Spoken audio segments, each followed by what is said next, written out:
Hello, this is Elizabeth Chu, the CEO of the South Carolina Historical Society. Welcome to From the Vault, the South Carolina Historical Society podcast, created and hosted by my colleague Sydney Derrick, our librarian.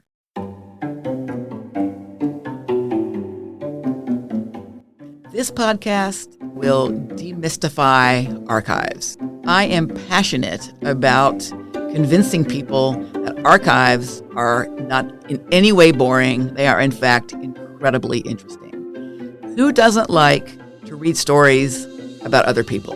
Imagine spending all day long in a library reading someone else's diary. That is what historians and people who use archives do every day. From the Vault, we'll be telling stories of all South Carolinians from the perspective of the many fascinating items in our large and important archival collections. Hello and welcome to From the Vault, the podcast brought to you by the South Carolina Historical Society.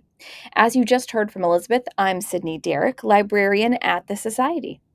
Today we are looking back for the last time at the order book of South Carolina's 4th Regiment during the American Revolution.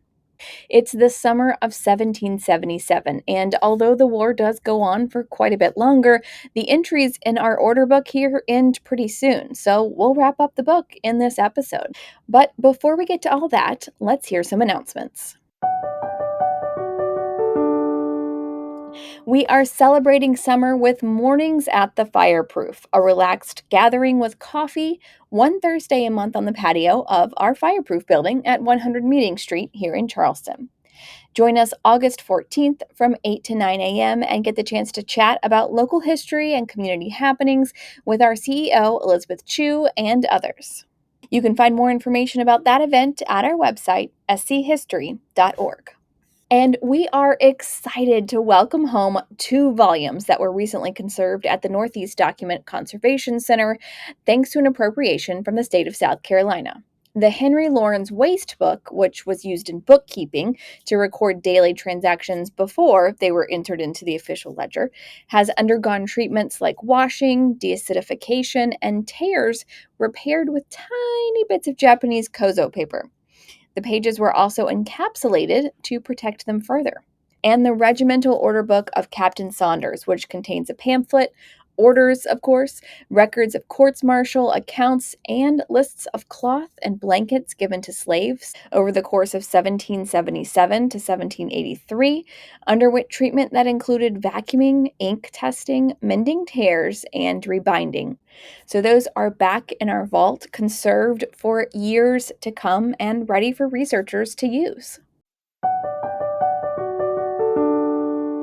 Before we dive into the order book, let's talk about our sources.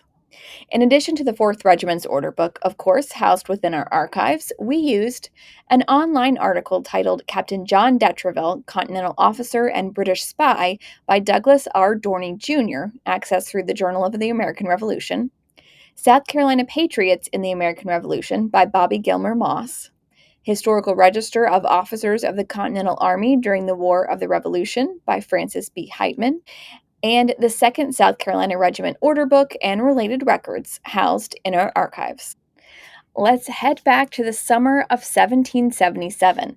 The 4th Regiment is stationed on Fort Johnson across the harbor from downtown Charleston.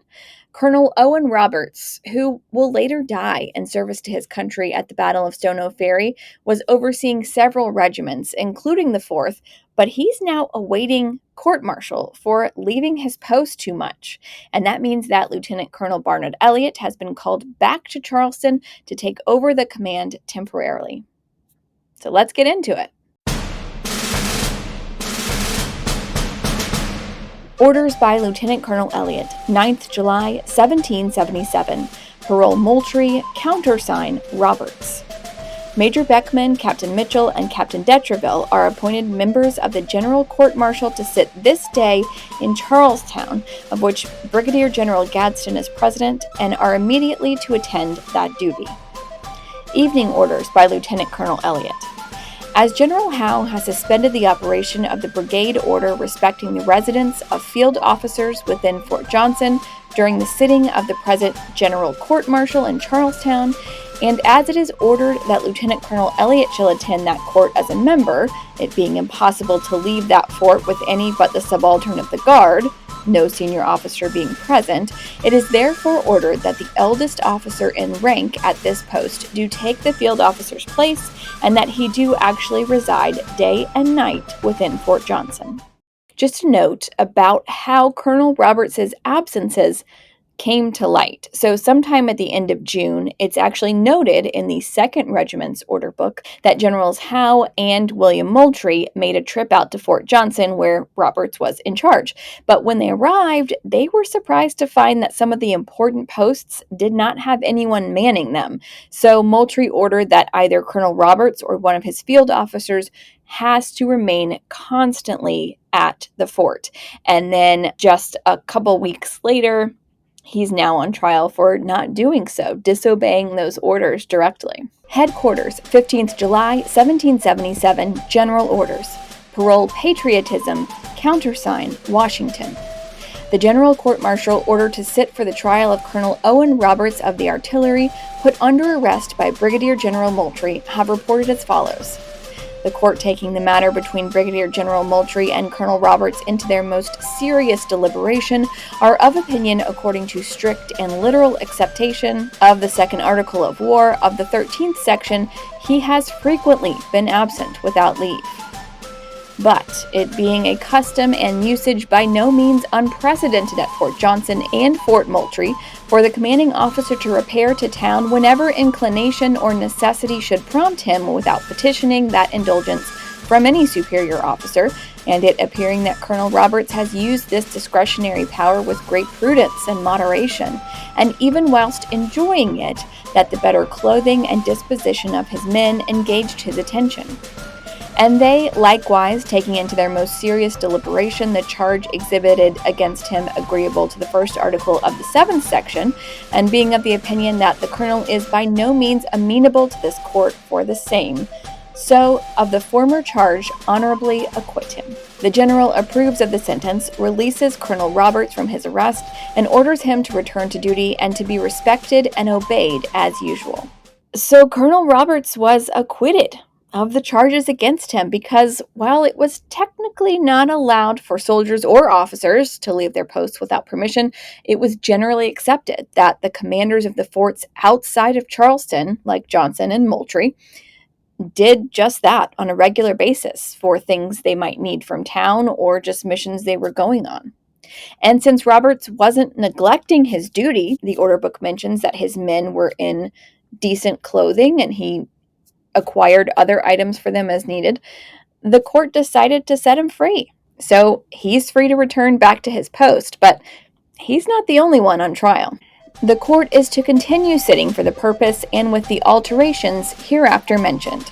The necessity of service requiring the presence of Brigadier General Gadsden at his command on Sullivan's Island, he is discharged from his attendance on the General Court-Martial.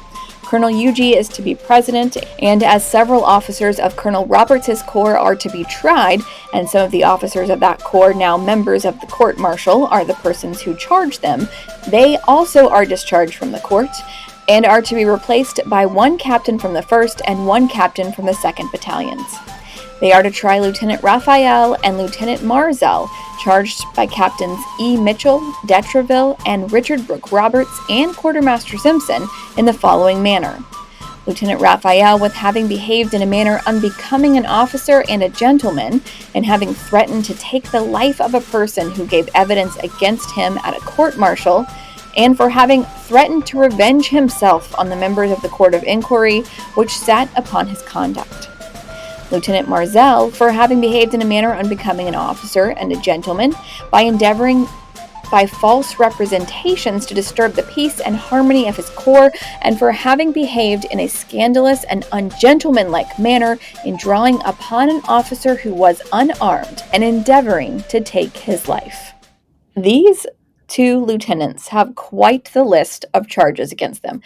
We don't know much about the specifics of what they were accused of doing, but as we'll hear in the next few entries, Lieutenant Raphael, in particular, was not willing to go quietly. Headquarters, July 16, 1777. General Orders. Parole Pinckney, countersign mild.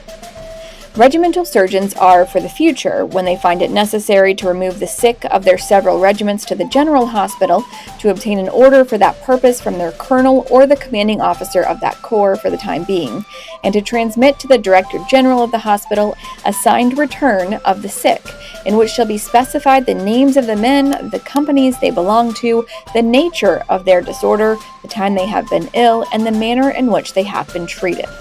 The Director General will furnish the surgeon of each corps with a proper form of the return. Signed, N. Evely, Deputy Adjutant General. Orders by Colonel Roberts, 16 July 1777. Parole Artillery, countersign Regiment.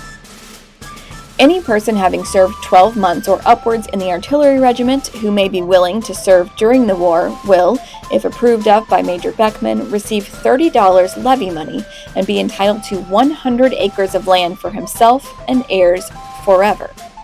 Any approved man, as aforesaid, having spent more than 5 months to serve in the regiment, who may be inclined to serve 3 years longer in the artillery, shall receive $30 levy money. No material order being published, but a court-martial on Captain d'Etreville at the request of Lieutenant Raphael for charges of an extraordinary nature, which to the court appeared malicious, cruel, and even villainous. Captain d'Etreville was very honorably acquitted, and Lieutenant Raphael dying prevented his trial from coming on, for a charge laid against him for disobedience of orders by Major Beckman. So at this point, there's a major time leap forward in the order book. So we don't actually get any information about the specifics on the charges that Lieutenant Raphael had made against Captain d'Etreville. Essentially, Captain d'Etreville was one of the men who accused Lieutenant Raphael of behaving in this ungentlemanlike way, which caused him to be tried in the first place. And in response, Lieutenant Raphael turned right around and put charges against Captain d'Etreville.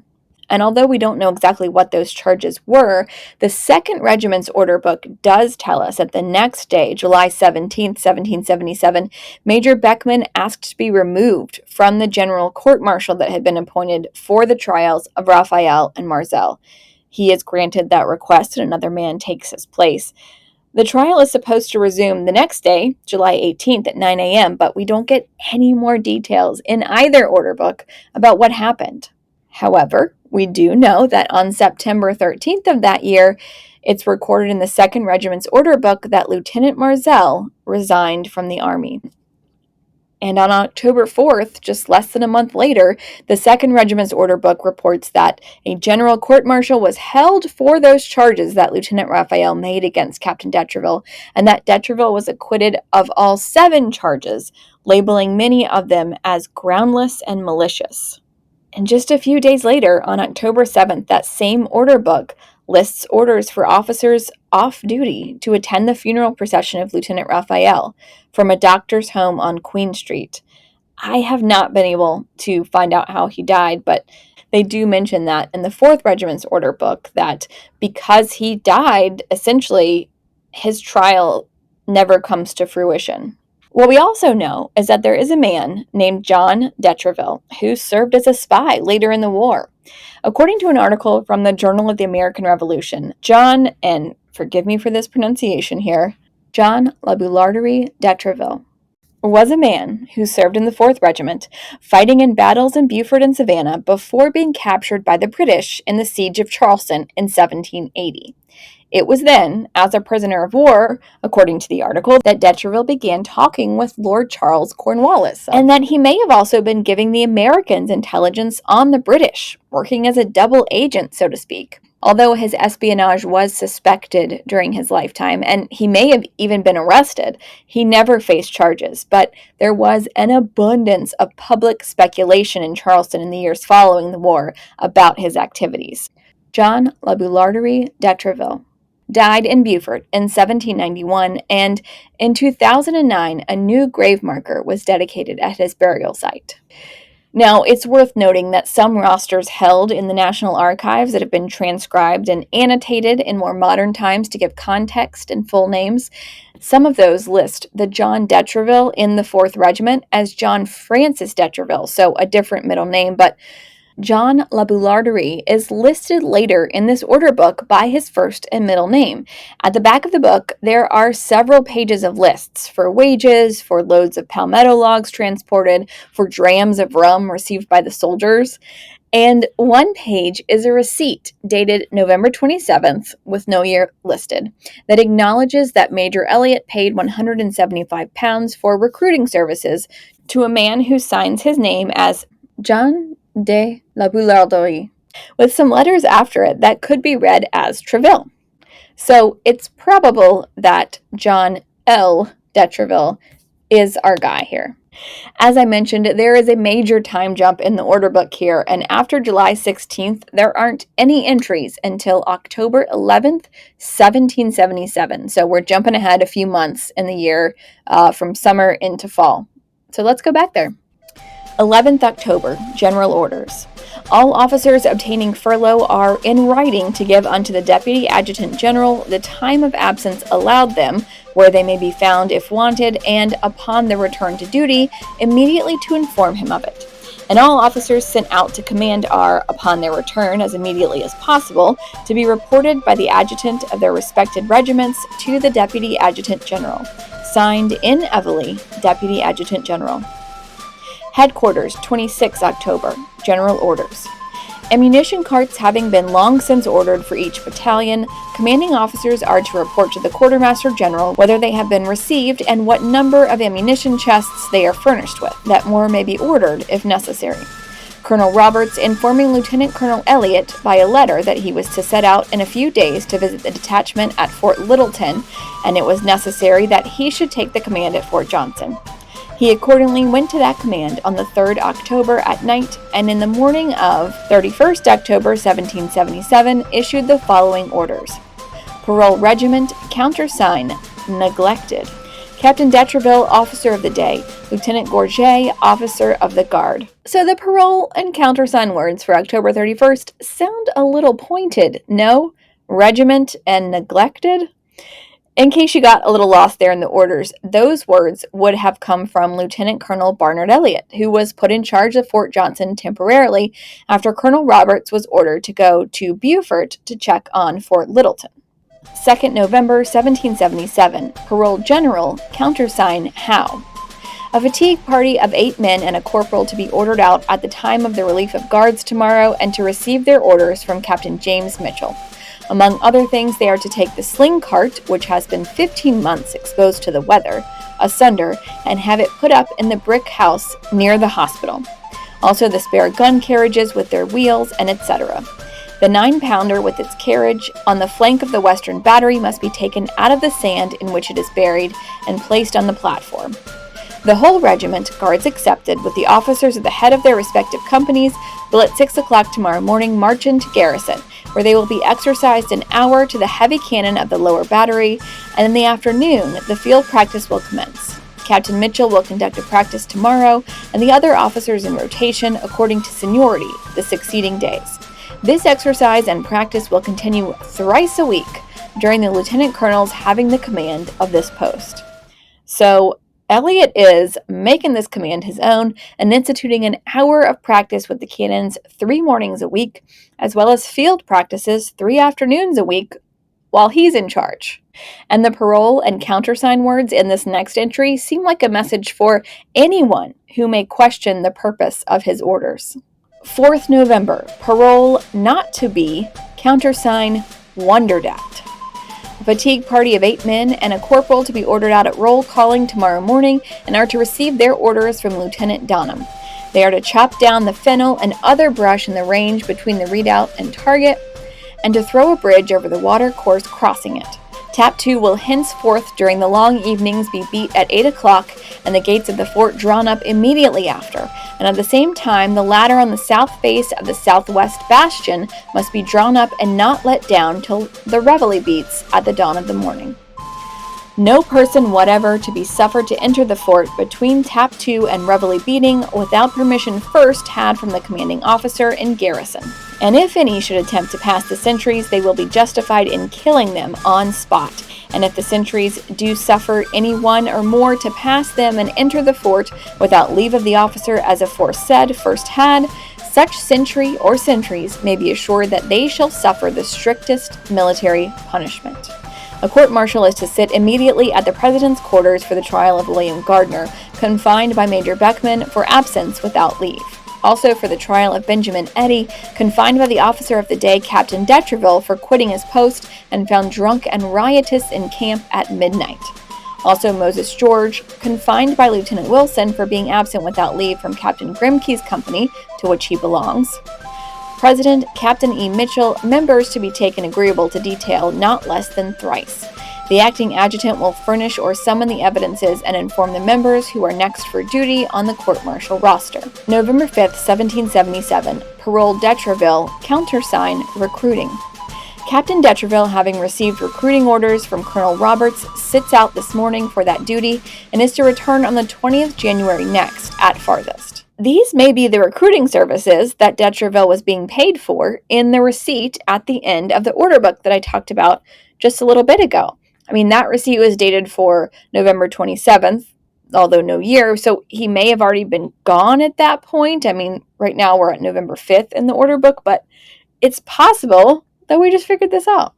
The public boat and the major's canoe must be ready to carry such of the sick to the general hospital as the assistant surgeon from the director general may think proper to order up. And as there are 20 in number at least, the boatmen must be careful not to overload the canoes. Captain E. Mitchell will order 8 oarsmen to the 2 boats.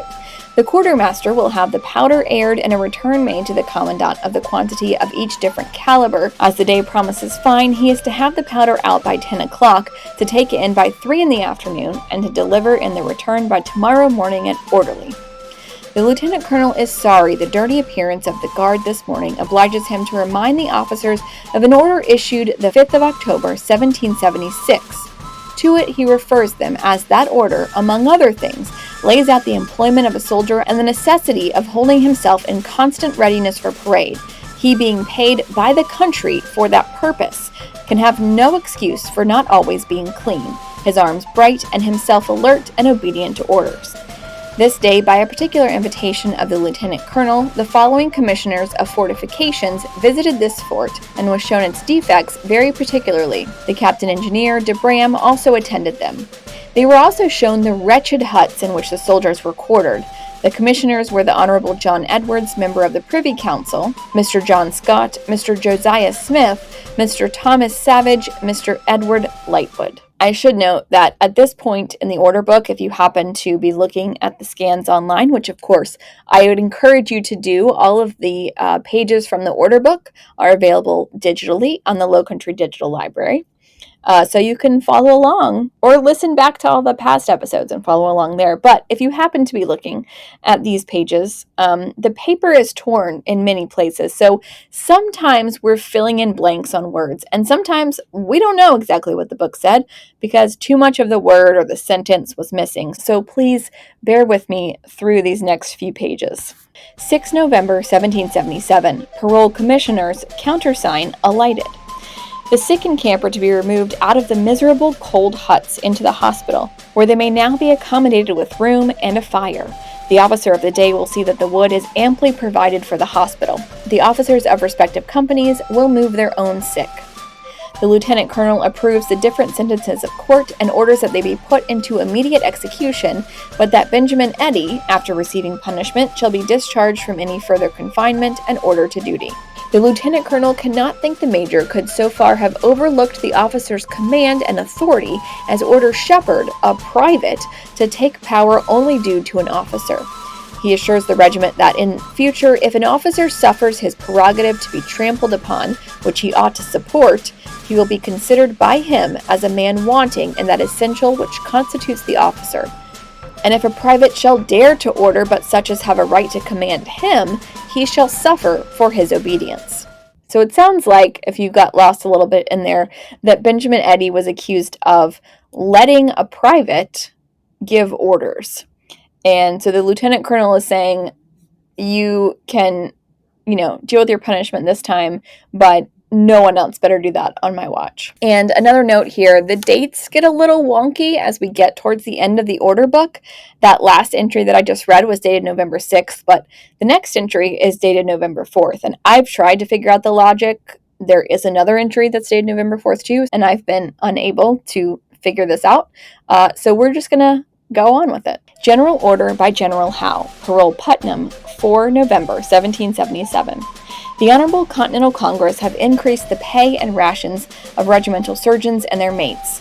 The surgeons are to receive $2 and 4 rations per day, surgeons' mates $1 and 1/3 of a dollar per day.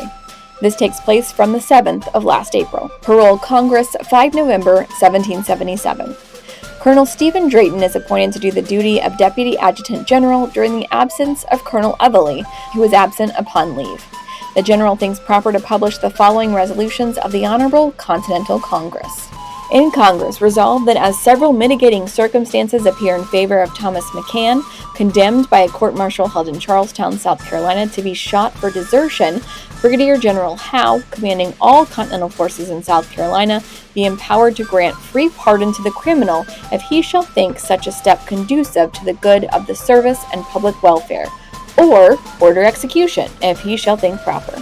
Resolved that a general officer commanding in disparate departments be empowered to grant pardons or order execution of persons condemned to suffer death in general court-martials without being obliged to report the trial to Congress or the Commander-in-Chief.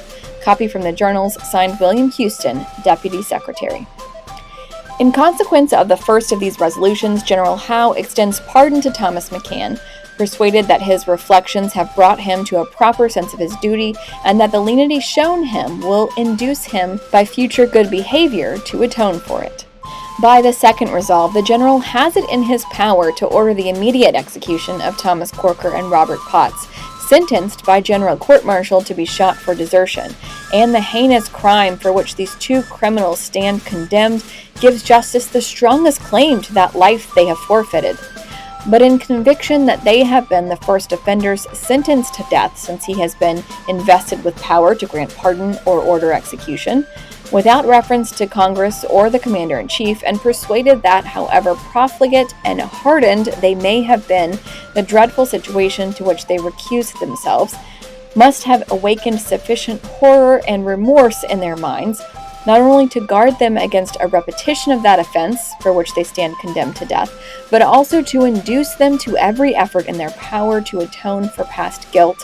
The General consents to pardon them upon the condition they enlist for the war in those battalions to which they belong, which will give them the opportunity by faithful future service to show ingratitude for the undeserved mercy now extended them. The order of this day will demonstrate to the Army how reluctant the General he owes it to service to Congress, that in the undue lenity he has shown, he perhaps has paid attention to mercy at the expense of justice. It will, however, vindicate the unalterable resolution he has fixed of carrying into execution for the future, and that in the most rigid manner every sentence of a court-martial for desertion. He directs officers of every rank in the Army to take the most effectual methods of making it known to the men, and he enjoins them to believe that no future deserter is to expect pardon. Commanding officers of brigades to which the condemned prisoners belong will appoint proper persons to make known to them the pardon extended them, and to see that those whom it is conditionally granted comply with the conditions, after which they are to be delivered to the order of the commanding officer of their several battalions. Signed, Stephen Drayton, Pro-Deputy Adjutant General.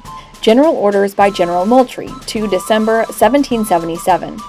Ordered that Colonel C.C. Pinckney's battalion relieve Colonel Mott's at Fort Moultrie, and that Colonel I. Huge's battalion relieve Colonel Roberts' regiment of artillery, which is immediately to embark for Fort Littleton on Port Royal Island. That Huge's battalion do embark for such relief for Fort Johnson tomorrow, and that the same boats to receive on board Colonel Roberts' battalion for Port Royal, Fort Littleton. And with that, the 4th Regiment are ordered down to Beaufort and out of Charleston for the first time since they formed and took Fort Johnson a little over 2 years before in 1775. For national context, just about 3 weeks before that last entry, the Second Continental Congress adopted the Articles of Confederation, which essentially served as America's Constitution until the actual Constitution is ratified in 1789. Now, there is one more entry in that order book from March 19th, 1778, and it indicates they're back in Charleston by that point. It goes through the number of rations that the officers and lower ranks are to receive and how those are meant to be distributed and tracked. And one ration, by the way, consists of 1 pound of bread or flour and 1/2 pound of beef or 18 ounces of something that we'll never know because the page is torn. Brigadier generals received 12 rations a month, and the lowest number was 1 ration a month for drum and fifes, sergeant majors, sergeant corporals, and privates.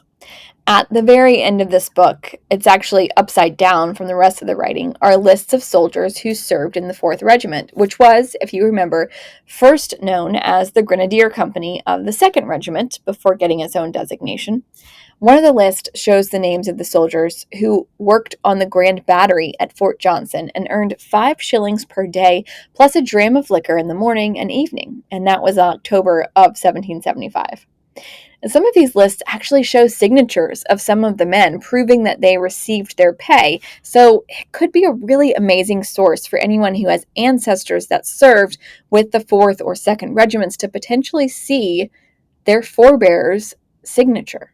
But I think my favorite list in the book has to be the one of men who worked as a carpenter on October 25th, no year listed, at the rate of 13 shillings per day and a gill of rum to each. 2 men, William Cummings and John Fry, are listed together along with the commentary actually written in the book. Lazy lurking fellow at the X-cut saw, one generally out looking for the other, and did but 5 seconds worth of work each. What an indictment on the work that these guys did, or didn't do, I guess. And I really wonder if they still received their pay and rum. It does not tell us in that list. I have had so much fun going through this order book with y'all and getting insight into the daily lives of soldiers and even civilians during the first few years of the American Revolution. It's really humanized the people who were living then for me, and I hope it has for you as well. Digging into the entries, I was able to look beyond the sort of staid military history of what battles happened where and when, and learn more about the uniforms they wore, how they traveled, how they celebrated victories, what their jobs were, how they were recruited to join this fighting, and what was expected of their behavior, and even how lazy some of them were, like in that last list of workers. We'll be back with a new episode on the second Monday of next month, all about a family called the Feuderels. They were the family of the man who served as Henry Lawrence's jailer when he was imprisoned in the Tower of London, but whose children ultimately became wards of Henry Lawrence and lived and died here in America after the war. I can't wait to share it all with you, and we'll see you then.